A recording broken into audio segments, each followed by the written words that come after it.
Welcome to the Slop Temple. We pray this video helps. In this video, I will explain how to use Data Saver. First, let's get it enabled on your device.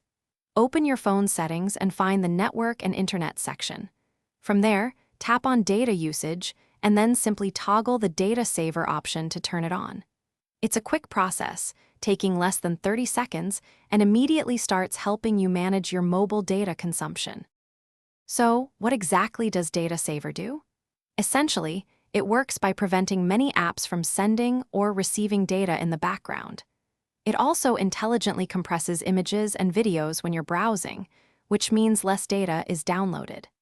This can lead to significant savings, often reducing your mobile data usage by 20 to 30%, helping your data plan last much longer.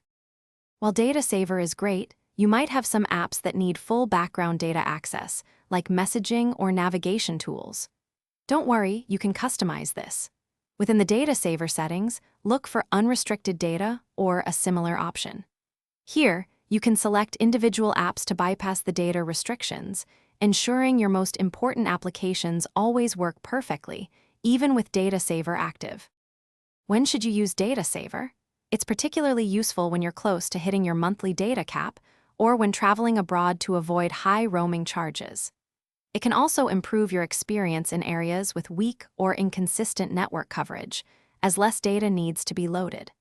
By using Data Saver, you can effectively stretch your mobile data plan, saving you money and preventing unexpected overage fees. Thanks for watching. Consider subscribing if we helped you.